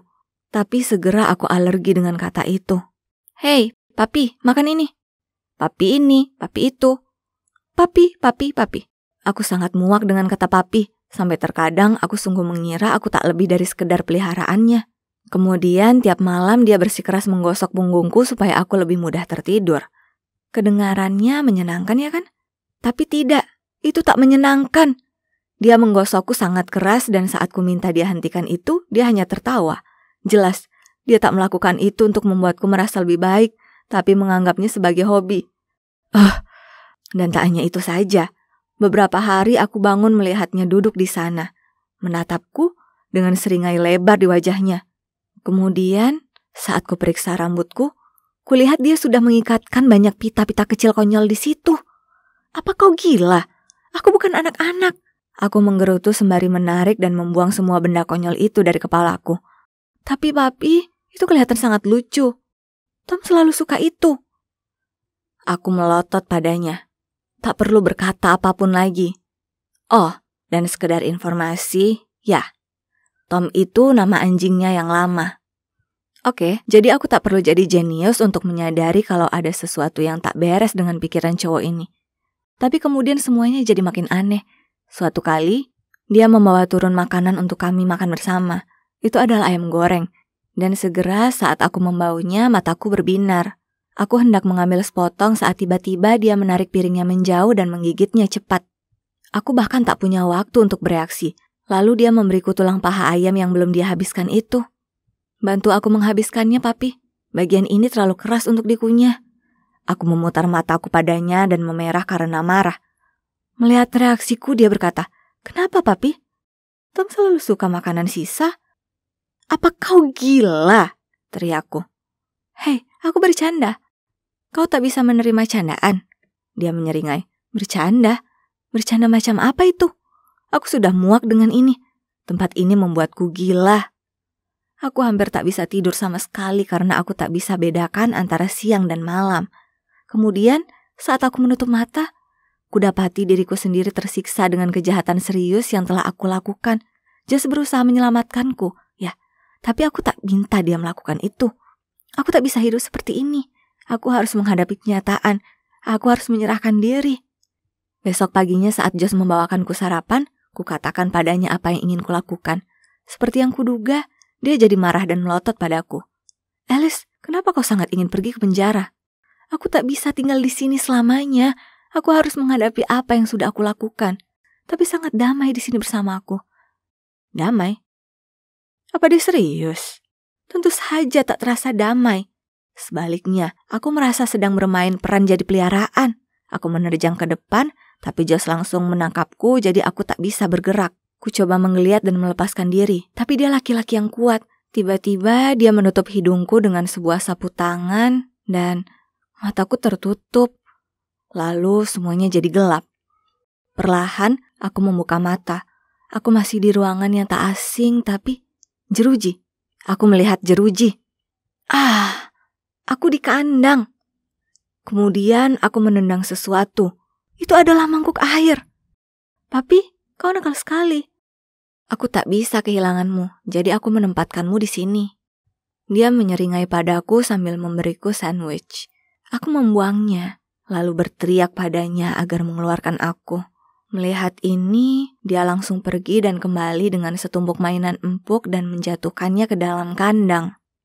Semoga itu bisa membuatmu lebih senang. Kemudian dia berusaha menjejalkan sandwich itu ke mulutku. Murka, ku gigit lalu kumuntahkan ke wajahnya. Lalu mencibir sambil melempari mainan itu ke arahnya. Ya ampun, beberapa di antaranya bahkan berdecit. Wah, oke. Sikapnya berubah dan matanya jadi menakutkan. Jika itu yang kau mau, jangan salahkan aku nanti. Semuanya berubah setelah itu. Setiap hari dia hanya memberiku semangkuk biskuit bau. Lalu dia hanya duduk di sana melongo menatapku. Awalnya aku menolak memakannya. Tapi pada akhirnya aku sangat kelelahan, jadi aku menyerah. Meskipun aku cukup yakin itu adalah biskuit anjing. Aku sadar kalau melawannya sama sekali tak menguntungkanku. Itu hanya membuatnya bertindak makin mengerikan. Itulah saat sebuah rencana jenius muncul di kepalaku. Jadi, berikutnya saat Josh muncul dengan biskuit, aku tersenyum manis padanya dan berkata, "Josh sayang, ini sudah lama sekali sejak kita berkencan. Bagaimana kalau kau pergi dan bawakan sebotol anggur, dan kita bisa habiskan waktu berkualitas bersama?" Matanya berbinar dan tentu saja dia setuju tanpa ragu-ragu. Dia segera pergi untuk dapatkan anggur itu. Bersulang untuk kita. "Josh, kau adalah cinta dalam hidupku, dan aku sangat bersyukur pada Tuhan yang telah membawamu ke dalam hidupku. Kumohon, tinggallah denganku selamanya." Ku pasang senyum termanis dan berbisik di telinganya. Setiap kali dia menyesap anggur, ku kedipkan bulu mataku ke arahnya sembari mengisi ulang gelasnya. Menyatakan kalau aku ini aktris Hollywood dengan penampilan kelas Oscar adalah pernyataan yang meremehkan. Tak lama kemudian, Josh sangat mabuk, hingga matanya berkunang-kunang. Dia terjatuh ke tanah bahkan sebelum aku selesai menuangkan gelas anggur yang terakhir. Memanfaatkan kesempatan, aku melangkah melewatinya. Lalu, tiba-tiba ada sebuah tangan mencengkram pergelangan kakiku. Oh tidak, celaka aku. Jantungku rasanya seakan loncat dari dadaku. Aku langsung berbalik, siap untuk membawanya saat, ternyata dia cuma mimpi. Terima kasih Tuhan. Dengan hati-hati ku tarik kakiku dan segera berlari keluar dari sana. Aku memanjat tangga ke arah ruang tamu, di mana kutemukan ponselku tertinggal di meja. Dengan cepat aku meraihnya lalu lari keluar dari rumah mengerikan itu. Kakiku gemetaran dan rasanya seperti akan roboh kapan saja. Tapi entah bagaimana, aku berhasil temukan kekuatan dari dalam diriku untuk terus berlari. Aku tak bisa gunakan ponselku karena baterainya habis dan aku terlalu bingung untuk mencari tahu di mana rumahku. Jadi, saat aku menemukan kantor polisi, aku jalan menuju ke sana. Aku menghela nafas panjang. Ini merupakan keputusan yang sulit. Aku tahu aku akan masuk penjara, tapi aku tak bisa tinggal di ruangan bawah tanah Josh selamanya dan jadi pengganti peliharaannya. Tidak. Aku harus menghadapi apa yang kuperbuat. "Pak, saya di sini untuk mengaku." Polisi tampak kebingungan dan memberitahuku tak ada kecelakaan fatal akhir-akhir ini. Tapi kemudian dia bilang aku terlihat tak asing. Jadi dia mencari namaku. Dan ternyata keluargaku sudah melaporkan aku hilang. Josh si penipu itu sudah membohongiku. Semua itu tipu muslihat agar dia bisa menahanku. Teganya. Aku mengisi daya ponselku dan muncul ratusan teks dan pesan suara dari teman dan kerabatku yang khawatir. Ini semua sungguh mencengangkan. Aku tertunduk beberapa saat. Kemudian semua ingatan perlahan muncul kembali. Aku sedang berada di parkiran mall dan aku merasa seperti ada orang yang mengikutiku. Jadi aku sembunyi di pojokan dan saat itulah Josh muncul. Jadi aku bertanya padanya, "Kenapa kau membuntutiku?" "Alice, aku mencintaimu. Kumohon kembalilah padaku." Aku memutar mata dan mulai berjalan pergi darinya. "Pergi dari sini, orang aneh. Kita sudah putus." Lalu dia mencengkeram pundakku. Aku meronta membebaskan diri dan berlari menjauh saat sebuah mobil muncul dan ya, tentu saja. Josh adalah mantanku yang gila, suka mengontrol dan penguntit. Jadi, dia pasti sudah memanfaatkan ketidakwarasanku untuk membawaku kembali ke ruang bawah tanahnya dan muncul dengan rencana gilanya. Kemudian, yang membuat semuanya lebih mudah baginya, ternyata aku kehilangan ingatan, tipikal. Itu adalah mimpi buruk, tapi untungnya sekarang sudah berakhir. Polisi menerima laporanku dan tak lama kemudian, keluargaku datang menjemput. Mereka semua menangis dan kami saling berpelukan erat. Butuh waktu untuk kembali ke kehidupan normal setelah semua trauma itu. Tapi aku hampir mencapainya. Aku ingin muntah tiap kali mendengar ada yang mengucapkan kata, "Papi." Namun, ini tidak menghentikanku untuk memelihara anjing penyelamatku sendiri, Lily si corgi, dan aku tak pernah memberinya pita di bulunya. Sedangkan Josh, dia dihukum karena menahan orang dengan tidak benar dan harus mendekam di penjara selama 4 tahun. Siapa yang ada di dalam kandang sekarang? Pantas kau dapatkan.